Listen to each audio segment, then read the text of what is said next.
Justice Sajjad Ali Shah کی رخصتی کے بعد نئے چیف جسٹس اجمل میاں سے بھی وزیر اعظم نواز شریف کی نہ بن پائی اور اختلافات کا آغاز پہلے ہی دن سے ہو گیا۔ وزیر اعظم نواز شریف اس قدر ناراض ہوئے کہ انہوں نے نئے چیف جسٹس کی تقریب حلف برداری میں بھی شرکت نہ کی اور پھر سینیٹر سیف الرحمان کے ذریعے جسٹس اجمل میاں کی کردار کشی کی مہم شروع کر دی گئی۔ جسٹس اجمل میاں نے فوجی عدالتوں کو غیر آئینی قرار دے دیا، مگر سپریم کورٹ پر حملہ کرنے والوں کو سزا کیوں نہ ہو سکی؟ آج ہم انہی نکات پر بات کریں گے۔ پاکستان کے منصف سیریز کی 21ویں قسط کے ساتھ میں ہوں بلال غوری اور آپ دیکھ رہے ہیں ترازو۔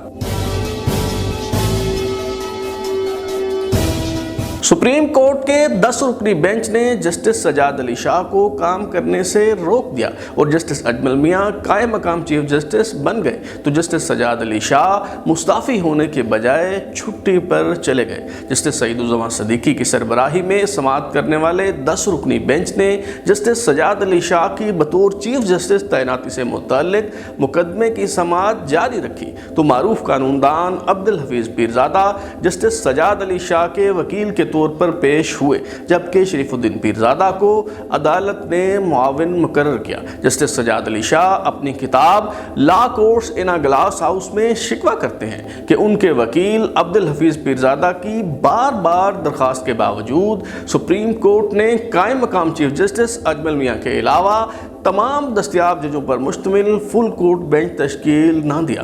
یہ گلا کرتے وقت جسٹس سجاد علی شاہ یہ بات بھول گئے کہ جب وہ خود چیف جسٹس تھے تو بے نظیر بھٹو حکومت کی طرف سے کئی اہم ترین مقدمات میں فل کورٹ بنانے کی استدعا کی گئی جو انہوں نے مسترد کر دی۔ تاہم اگر مقدمے کی سماعت کرنے والے جج صاحبان جسٹس سجاد علی شاہ کی ان روایات کے برعکس فل کورٹ بینچ تشکیل دینے پر رضامند ہو جاتے تو اس فیصلے کی اہمیت اور ساکھ میں کئی گنا اضافہ ہو جاتا۔ جسٹس سعید الزماں صدیقی کی سربراہی میں سماعت کرنے والے 10 رکنی بینچ نے 23 دسمبر 1997 کو جسٹس سجاد علی شاہ کی آؤٹ آف ٹرن تعیناتی کے فیصلے کو کالعدم قرار دے دیا اور حکم دیا گیا کہ سینئر جج جسٹس اجمل میاں کو مستقل چیف جسٹس تعینات کرنے کا نوٹیفیکیشن جاری کیا جائے۔ اسی روز جسٹس اجمل میاں کی بطور مستقل چیف جسٹس تعیناتی کا نوٹیفیکیشن جاری ہو گیا اور جسٹس اجمل میاں نے ایوان صدر میں ہونے والی ایک تقریب کے دوران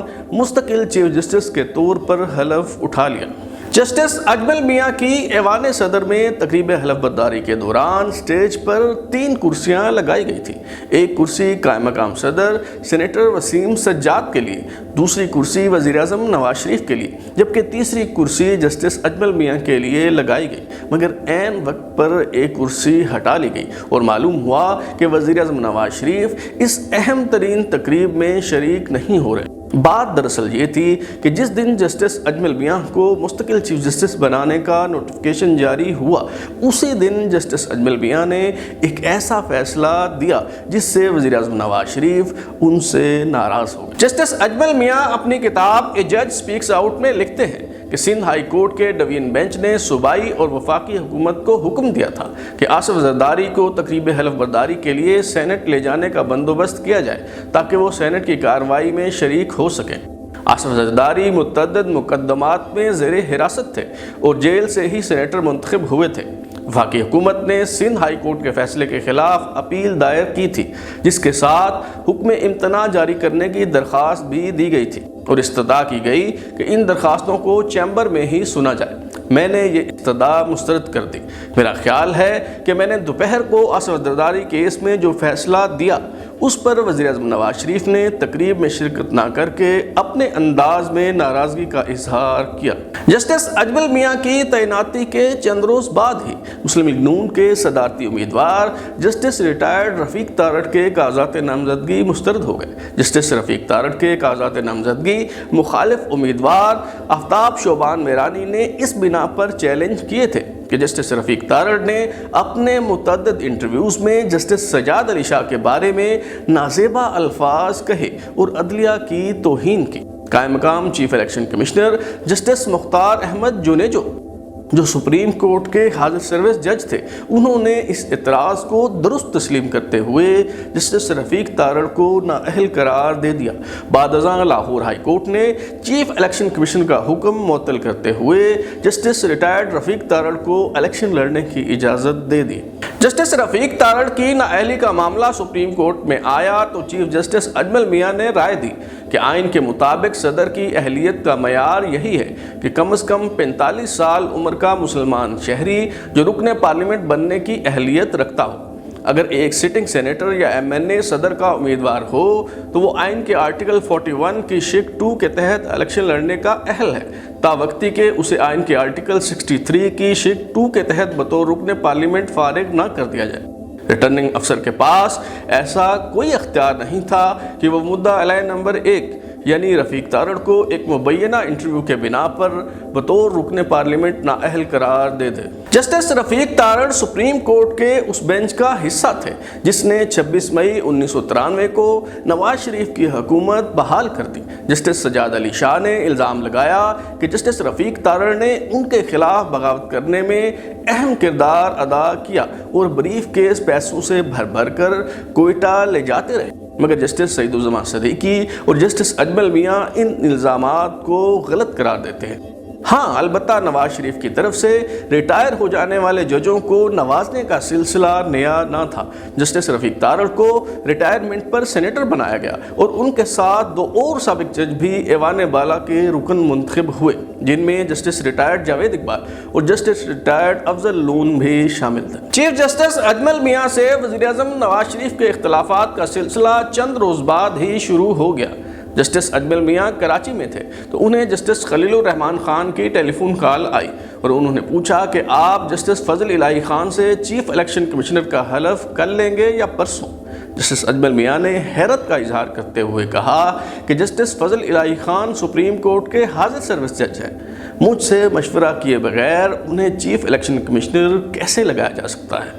جسٹس خلیل الرحمان نے بتایا کہ جسٹس فضل الہی خان نے 31 دسمبر کو ریٹائر ہونا تھا، مگر انہوں نے چیف الیکشن کمشنر بننے کے لیے صدر وسیم سجاد کو درخواست دی ہے کہ انہیں 1 ہفتہ پہلے ریٹائر کر دیا جائے۔ جسٹس سعید الزماں صدیقی سمیت کئی اہم شخصیات نے جسٹس اجمل میاں کو راضی کرنے کی کوشش کی۔ جسٹس فضل الہی خان نے بھی ذاتی طور پر جسٹس اجمل میاں سے درخواست کی کہ انہیں چیف الیکشن کمشنر بننے دیا جائے، مگر چیف جسٹس اجمل میاں نہ مانے۔ نواز شریف نے اس بار لڑائی مول لینے کے بجائے مصلحت پسندی سے کام لیا اور چیف جسٹس اجمل میاں کو براہ راست ٹیلی فون کر کے پوچھا کہ چونکہ آپ حکومت کے نامزد کردہ شخص پر متفق نہیں تو آپ کے خیال میں کسے چیف الیکشن کمشنر بنانا چاہیے۔ جسٹس اجمل میاں نے سپریم کورٹ کے سابق جج جسٹس عبدالقدیر چودھری کا نام تجویز کیا جو جسٹس سعد سعود جان کے بعد سینئر موسٹ جج تھے، مگر جسٹس سجاد علی شاہ کو چیف جسٹس لگائے جانے پر سپر سیڈ ہو گئے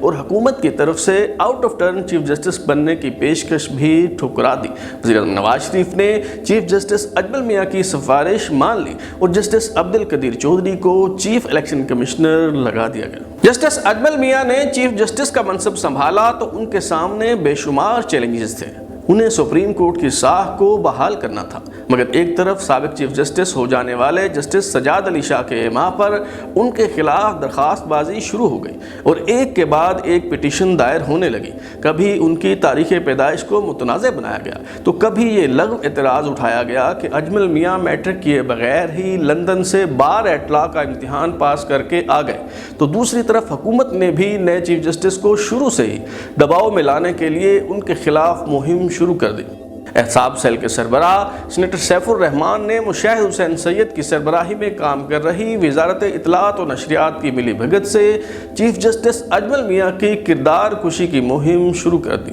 نیوز ایجنسی NNI جو بقول جسٹس اجمل میاں سینیٹر سیف الرحمان کی ملکیت تھی، اس کی کریڈٹ لائن سے 20 جنوری 1998 کو ڈیلی مسلم اخبار میں ایک خبر شائع ہوئی جس کا عنوان تھا جسٹس بلاکس جسٹس۔ اس خبر میں الزام لگایا گیا تھا کہ جسٹس اجمل میاں کے گھر سرونٹ کوارٹر میں موجود ایک ذاتی ملازم بشیر نے ایک 13 سالہ لڑکی کے ساتھ جنسی زیادتی کی، مگر جسٹس اجمل میاں نے اپنی ذمہ داری پوری کرتے ہوئے پولیس کو اس واردات سے آگاہ نہیں کیا اور اس جرم پر پردہ ڈال دیا۔ اس خبر کی اشاعت سے جسٹس اجمل میاں کی بدنامی ہوئی۔ انہوں نے وضاحت کی کہ ایک تو یہ شخص ان کا ذاتی ملازم نہیں بلکہ سپریم کورٹ کا مستقل ملازم تھا، اور دوسری بات یہ ہے کہ جب کراچی میں ان کی سرکاری رہائش گاہ پر یہ واقعہ پیش آیا تو وہ اسلام آباد میں تھے، اور اس واقعہ کی رپورٹ ملنے پر انہوں نے ملزم کا اعترافی بیان لے کر اسے رجسٹرار سپریم کورٹ کو بھیجا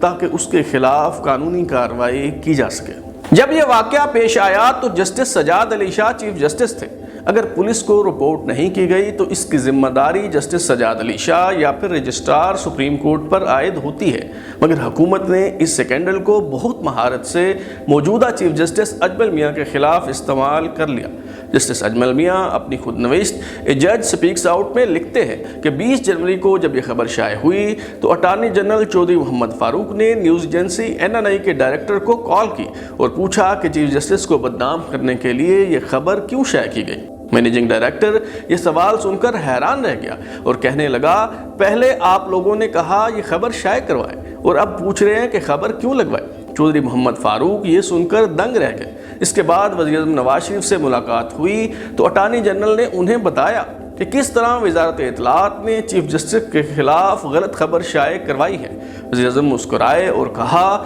کہ وہ اس واقعہ کے ذمہ داروں کا سراغ لگائیں گے، لیکن انہوں نے پھر کبھی نہ بتایا کہ اس حوالے سے کیا پیش رفت ہوئی۔ وزیر اعظم نواز شریف نے سابق chief justice justice Sajjad Ali Shah کے دور میں دہشت گردی کے واقعات میں ملوث افراد کے سمری ٹرائل کے لیے اینٹی ٹیررسٹ کورٹس بنائیں۔ MQM اختلافات کے باعث سندھ حکومت سے علیحدہ ہوئی تو حکومت نے کراچی میں آپریشن شروع کر دیا اور فوجی عدالتوں کے قیام کا آرڈیننس جاری کر دیا گیا۔ چیف جسٹس اجمل میاں نے پہلے اینٹی ٹیررسٹ بل کی کئی دفعات کو کالعدم قرار دیا اور پھر فوجی عدالتوں کے قیام کے خلاف دائر درخواستوں کی سماعت کے لیے جسٹس اجمل میاں نے اپنی سربراہی میں 9 رکنی بینچ تشکیل دے دیا۔ فوجی عدالتوں کے خلاف دائر درخواستوں کی سماعت کے دوران عید آ گئی تو پہلے وزیر اعظم نواز شریف اور پھر گورنر سندھ لیفٹیننٹ جنرل معین الدین حیدر نے چیف جسٹس اجمل میاں کو عید کی مبارکباد دینے کے لیے ان کے گھر آنے کی خواہش ظاہر کی، مگر جسٹس اجمل میاں نے عدالتی روایات کی پاسداری کرتے ہوئے ان دونوں شخصیات کے ساتھ ملاقات کرنے سے معذرت کر لی، کیونکہ فوجی عدالتوں کے قیام کا مقدمہ زیر سماعت تھا۔ سید اقبال حیدر ایڈوکیٹ جو جسٹس سجاد علی شاہ کے دور میں نواز شریف کے خلاف درخواستیں دائر کرتے رہے، اب پارٹی بدل کر فوجی عدالتوں کے حق میں دلائل دے رہے تھے، مگر جسٹس اجمل میاں کی سربراہی میں سماعت کرنے والے سپریم کورٹ کے 9 رکنی بینچ نے فوجی عدالتوں کے قیام سے متعلق آرڈیننس کو غیر آئینی قرار دے دیا۔ نواز شریف فوجی عدالتوں کے پرزور حامی تھے اور سپریم کورٹ کی طرف سے فوجی عدالتوں کو غیر آئینی قرار دینے پر سخت ناراض ہوئے، مگر جب جنرل پرویز مشرف نے ان کا تختہ الٹ دیا تو سپریم کورٹ کا یہی فیصلہ ان کی زندگی بچانے کا سبب بن گیا، کیونکہ اگر فوجی عدالتیں موجود ہوتی تو نواز شریف کا سمری ٹرائل کر کے فوری طور پر سزائے موت سنا دی جاتی۔ سپریم کورٹ نے اور بھی کئی ایسے فیصلے دیے جو وزیر اعظم نواز شریف کو خفا کرنے کا سبب بنے۔ مثال کے طور پر بے نظیر بھٹو جو ملک سے باہر تھیں اور انہیں اشتہاری قرار دیا جا چکا تھا، وہ پاکستان واپس آنا چاہتی تھیں اور انہوں نے گرفتاری سے بچنے کے لیے سپریم کورٹ سے رجوع کیا تو ان کی ضمانت منظور کر لی گئی۔ پاکستان نے 28 مئی 1998 کو چاغی میں ایٹمی دھماکے کر کے بھارت کو منہ توڑ جواب دیا تو حکومت نے ہنگامی حالت نافذ کرتے ہوئے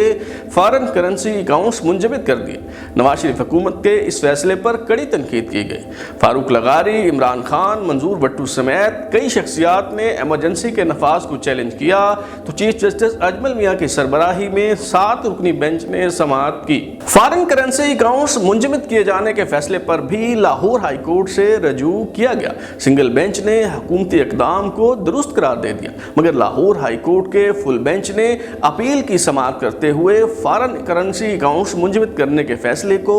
غیر آئینی قرار دے دیا۔ یہ معاملہ سپریم کورٹ میں پیش ہوا تو لاہور ہائی کورٹ کا فیصلہ برقرار رکھا گیا۔ جسٹس اجمل میاں کے دور کا ایک اور اہم ترین مقدمہ معروف صحافی نجم سیٹھی کی ایجنسیوں کی تحویل سے رہائی سے متعلق ہے۔ نجم سیٹھی کو نامعلوم افراد نے ان کی رہائش گاہ سے اٹھا لیا اور یہ دعویٰ کیا جا رہا تھا کہ وہ مبینہ طور پر بھارتی ایجنٹ ہیں اور انہیں غداری کے الزام میں گرفتار کیا گیا ہے۔ جگنو محسن نے آسما جہانگیر کے توسط سے نجم سیٹھی کی گرفتاری کے خلاف لاہور ہائی کورٹ میں پٹیشن دائر کی جو خارج کر دی گئی۔ اس فیصلے کے خلاف سپریم کورٹ میں اپیل دائر کی گئی۔ چیف جسٹس اجمل میاں نے ابتدائی سماعت کے بعد اٹارنی جنرل کو نوٹس جاری کر دیا اور پھر جسٹس سعید الزماں صدیقی کی سربراہی میں سپریم کورٹ کے بینچ نمبر 1 نے سماعت کی۔ جسٹس اجمل میاں اپنی خود نوشت اے جج سپیکس آؤٹ میں لکھتے ہیں کہ میں نے جسٹس سعید الزماں صدیقی کو کہا کہ چونکہ یہ نکتہ نہایت اہم اور عوامی مفاد سے متعلق ہے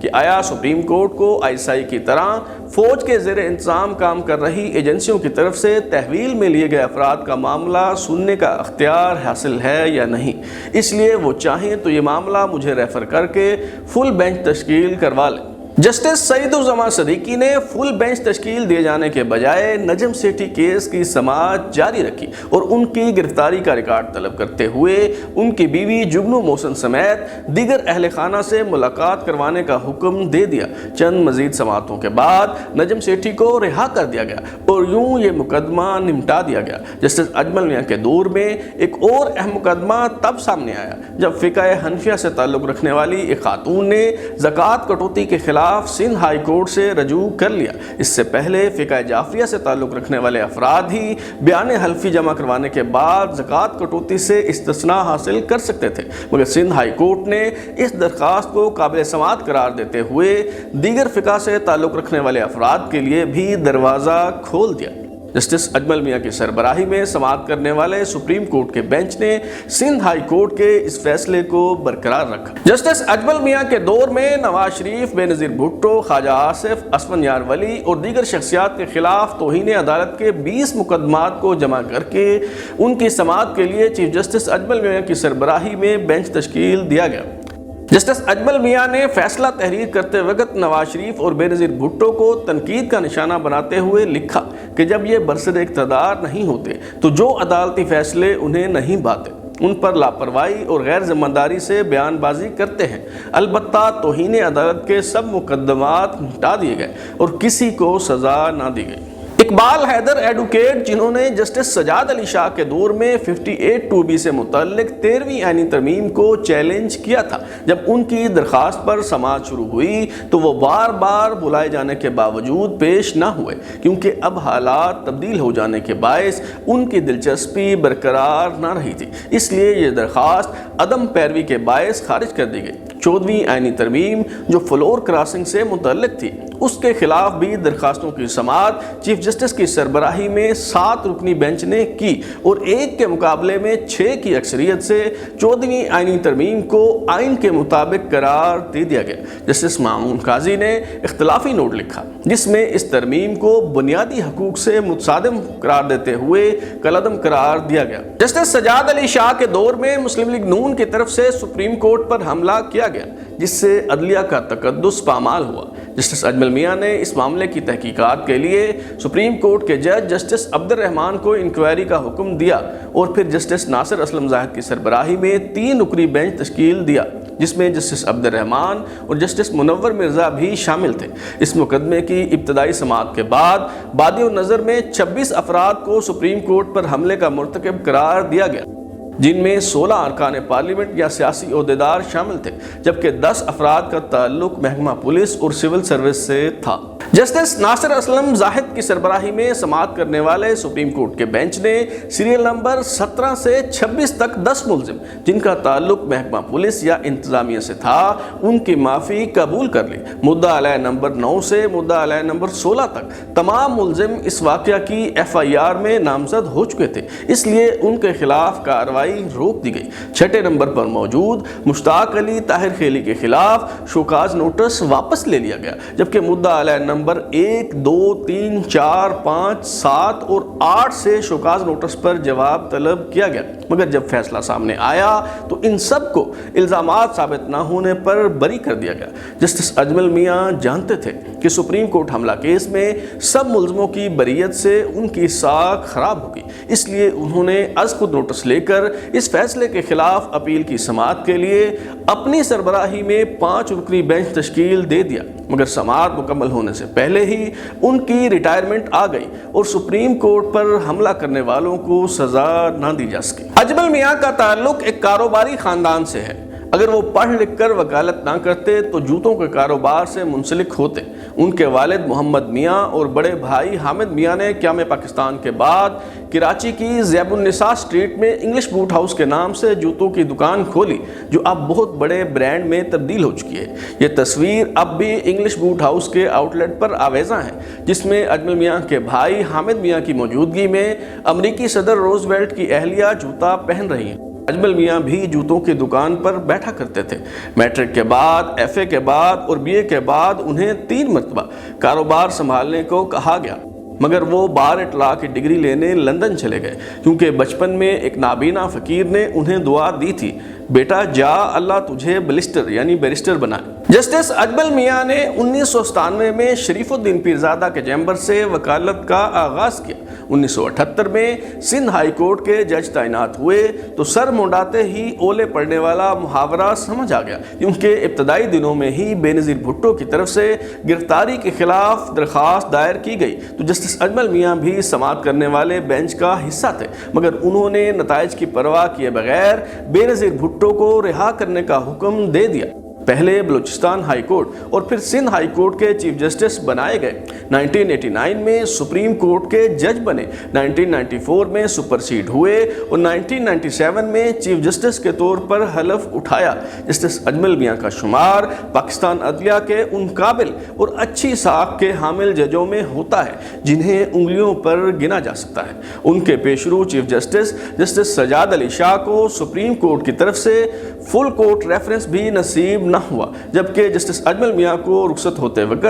3 الوداعی ریفرنس دیے گئے۔ جسٹس اجمل میاں کے بعد کون چیف جسٹس بنا اور پھر جنرل پرویز مشرف نے منتخب وزیر اعظم کو گرفتار کر کے عنان اقتدار سنبھال لی تو عدلیہ نے کیا کردار ادا کیا، یہ معلوم ہو سکے گا پاکستان کے منصف سیریز کی اگلی قسط میں۔ اگر آپ اپنی رائے دینا چاہتے ہیں یا پھر کوئی تجویز تو ہمارا واٹس ایپ نمبر 0332841057 دستیاب ہے۔ اپنا فیڈ بیک دیں، لائک کریں، سبسکرائب کرنے کے بعد بیل آئیکن یعنی گھنٹی دبائیں اور دیکھتے رہیں ہمارا چینل ترازو۔